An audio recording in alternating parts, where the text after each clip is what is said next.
یقیناً شیخ محترم کا یہ انداز جماعت اور جماعت کے جلسوں میں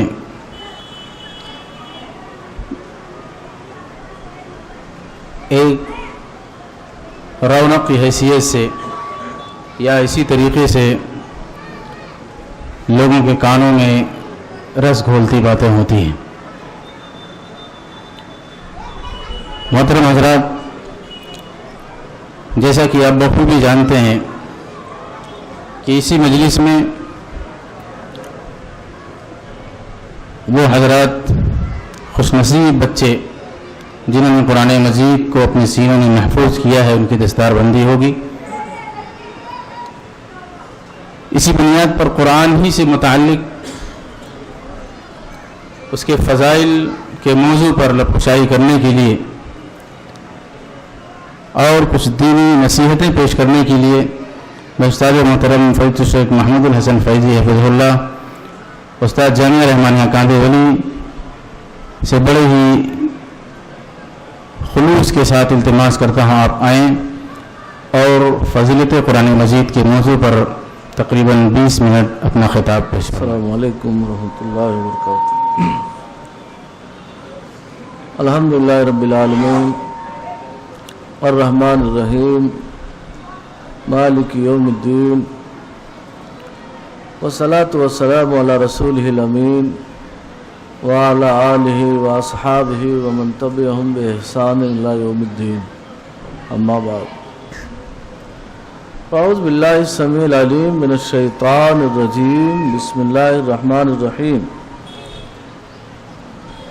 الف لام میم ذالک الکتاب لا ریب فیہ ھدی للمتقین۔ لائق صد احترام اسٹیج پر تشریف فرما علماء کرام، مسجد و مدرسہ رحمانیہ کے روح رواں فضیلت الشیخ مولانا جلال الدین صاحب فیضی حفظہ اللہ، بزرگوں، نوجوان دوستوں، عزیز بچوں، امت کی پردہ نشین میری ماں اور بہنوں، آج مدرسہ رحمانیہ گوئنڈی کے سالانہ تقریب اور دستار حفاظ کرام کے مناسبت سے چند باتیں آپ حضرات کے گوشے گزار کرنی ہے۔ قرآن عزیز کی جو آیت کریمہ میں نے پڑھی ہے، رب العالمین فرماتے ہیں ذالک الکتاب لا ریب فیہ ھدی للمتقین۔ یہ وہ کتاب ہے جس میں شبہے کی گنجائش نہیں ہے اور یہ پوری کائنات کے لیے سراپا ہدایت۔ حاضرین گرامی، ذرا ہم اس مسئلے پر غور کر لیں کہ اللہ رب العالمین نے ہم انسانوں کو اس رنگ و بو دنیا کے اندر پیدا کیا اور اس دنیا کے اندر مختلف چیزیں ہم سب کے آرام و آشائش کے لیے بکھیر دی۔ ایسے میں ہم انسانوں کے لیے دو باتیں بڑی ناگزیر ہیں۔ نمبر ایک کہ ہم دنیا میں بکھری ہوئی چیزوں میں سے کن کن چیزوں سے کس طرح سے فائدہ اٹھائیں۔ دوسری بات، ان چیزوں سے فائدہ اٹھانے میں رب العالمین ہم سے خوش بھی ہے یا نہیں۔ چنانچہ اس مسئلے کے حل کے لیے رب العالمین نے پوری دنیا کے تمام انسانوں کو پیدا کرنے کے ساتھ ساتھ دو علم نیچرل اور فطری طور پر عطا فرمایا۔ ایک ہے علم قوت حاسہ اور دوسری عقل ہے. قوت حاسہ ہاتھ ہے، چھو کر، زبان سے چکھ کر، ناک سے سونگھ کر، آنکھ سے دیکھ کر، ہم چیزوں کا کان سے سن کر. یہ 5 چیزیں ہیں جسے حواس خمسہ ظاہرہ کہتے ہیں. رب العالمین نے ہر شخص کو عطا فرمائے، لیکن اس کے باوجود یہ پوری دنیا کے لوگوں کے لیے کافی نہیں تھا کہ پوری دنیا کی تمام چیزوں سے انسان اللہ کی مرضی کے مطابق فائدہ اٹھا سکے. رب العالمین نے اس کے ساتھ ساتھ عقل بھی دی. عقل دی تو تکلیف دی، مکلف کیا، لیکن عقل کے ذریعہ سے بھی انسان سارا فیصلہ لے لے، یہ بھی پوسیبل نہیں، ممکن نہیں تھا. مثال کے طور پر ایک نابینا سے آپ پوچھئے کہ لال کیا ہوتا ہے، تو میں سمجھتا ہوں کہ جو پیدائشی نابینا ہو وہ لال، پیلا، نیلا نہیں بتا سکتا. حادثہ ہے. چھوٹے بچوں کو تعلیم دی جاتی ہے تو ابتداءً پڑھایا جاتا ہے کہ بابو یہ دیکھو ہرا ہے، یہ پیلا ہے، یہ نیلا ہے، یہ ایسا ہے اور ایسا ہے، اور بار بار جب وہ اسی چیز کو ویسے ہی سب سے سنتا ہے تو وہ مشاہداتی طور پر سمجھ لیتا ہے کہ یہ یہی ہے. اور پھر اگر ہرے کو آپ نیلا کہیں تو کہے گا آپ رانگ بولتے، غلط بولتے ہیں، نہیں صاحب یہ ہرا ہی ہے. تجرباتی طور پر اس نے اس چیز کو سمجھ لیا. ایک چھوٹا بچہ ہے، آگ ہے، دوڑ جاتا ہے.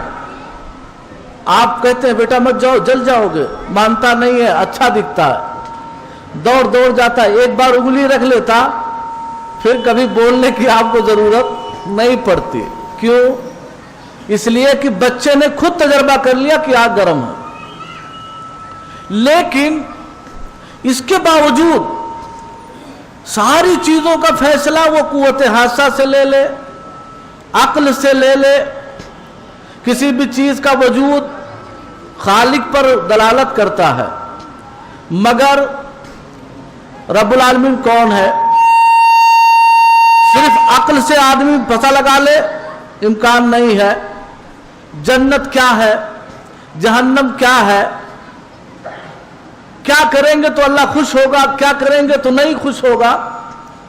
آپ عقل سے بڑے بڑے دانشور اس دنیا میں بستے ہیں، مگر کیا پوری دنیا کی دانشوری اگر اکٹھا ہو جائے اور سب اس پر مناقشہ کریں، سب بحث کریں اور قرآن سے اس مسئلے کا حل نہ نکالیں، تو میرا چیلنج ہے اور قرآن کا بھی یہی چیلنج ہے کہ پوری دنیا مل کر کے اس کا حل نہیں نکال سکتی. تو یہ دو حادثہ اور عقل رب العالمین نے دی، مگر یہ دونوں ایک خاص اسٹیج تک کے لیے کافی ہیں. اس کا ایک دائرہ کار ہے جس کے اندر وہ رہ کر کے اتنی صلاحیت دیتے. ایک سے پورا آپ مسئلہ حل کریں نہیں ہو سکتا، عقل سے پورے مسائل حل کریں نہیں ہو سکتا. آج آپ دیکھیں بعض جماعتیں ہیں جنہوں نے درایت کا مسئلہ چھیڑ کر کے اور ان لوگوں نے دین کو عقل پر رکھ کر کے اور ترازو پہ تولا، گمراہ ہو گئے.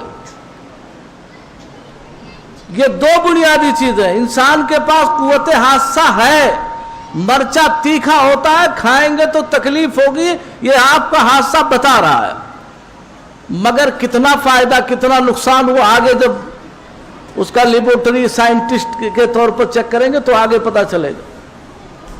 مگر یہ دونوں صلاحیتیں ایک ایک اسٹیج پہ پہنچ کے گھٹنے ٹیک چکی تھی. سارے لوگ وہاں خاموش بیٹھ گئے تھے، نہیں کوئی حل تھا. رب العالمین نے ان دو علموں کے بعد ایک تیسرا علم، جس میں علم وحی کہا جاتا ہے، جی ہاں، جس کو علم وحی کہا جاتا ہے. علم وحی کا مطلب یہ ہوا کہ رب العالمین نے وحی مطلوع اور وحی غیر مطلوع کی شکل میں، جسے ہم قرآن اور حدیث کہتے ہیں، جی ہاں آج دنیا کے اندر بہت سارے لوگ بہت ساری راہیں ایجاد کرتے ہیں اور اس پر تکیہ لگائے بیٹھے ہیں کہ صاحب ہم ناجی ہیں، مگر میں کہتا ہوں کہ قرآن و حدیث سے ہٹنے کے بعد جب آپ گھٹنے ٹیکے پڑے تھے، آپ کی پوری صلاحیتیں، آپ کی عقل کی ساری توانائی وہاں ختم ہو چکی تھی، آپ کے پاس کچھ چارے کار نہیں تھا، تو قرآن نے رہنمائی کی، احادیث نے رہنمائی کی اور آپ کے اس گنگ زبان کو قوت گویائی دی اور آپ آگے بڑھ کے بولے جنت آرام و آشائش کی جگہ ہے۔ رب العالمین نے اس کا منظرنامہ پیش کیا اور اچھوں کا اچھا انجام کی شکل میں جنت بتائی، بروں کو برے کے انجام کے لحاظ سے اسے جہنم بتائی۔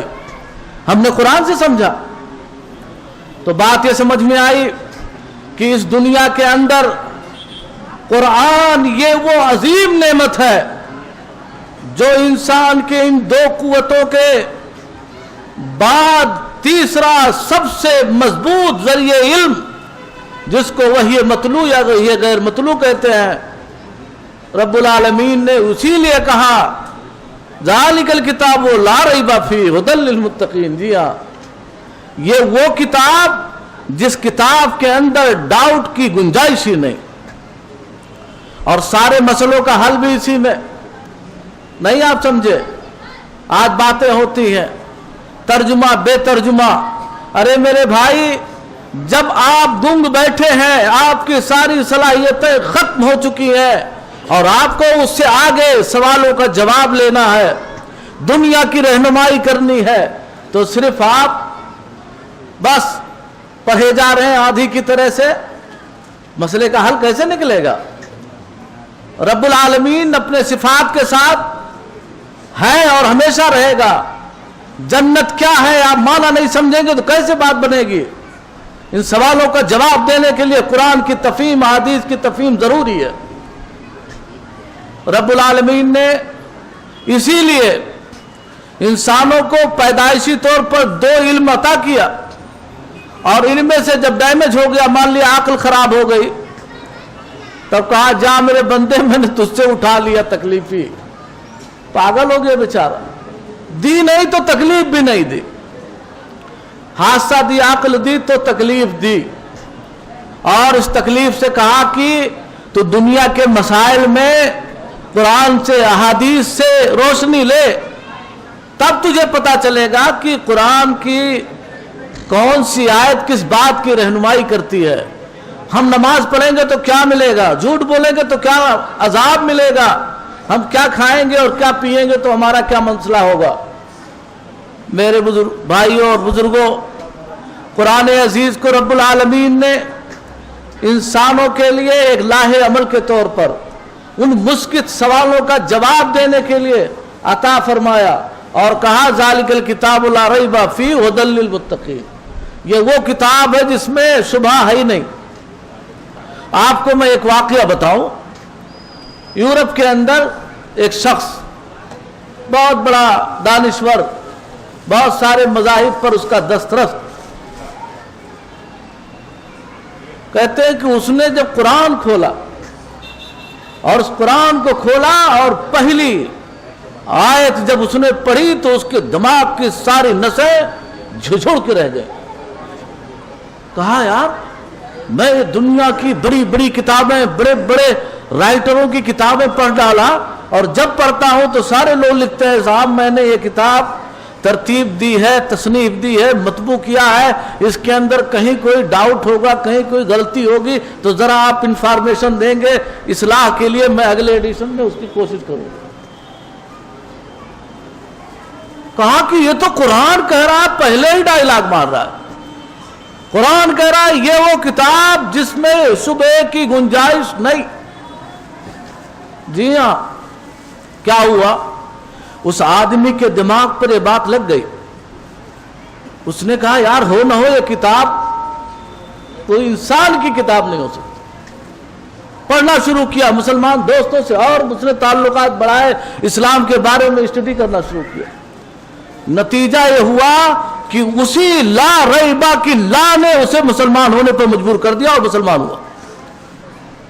آج آپ دیکھیں جو لوگ بیچارے نیٹوں پہ دوڑتے رہتے ہیں سوشل میڈیا کے حوالے سے اور نیٹوں پہ بیٹھ کر بہت ساری باتیں کرتے ہیں, میں آپ کو ایک بات بتا دوں کہ آپ بہت پیچھے ہیں. آپ کا دشمن بہت ہوشیار ہو چکا ہے.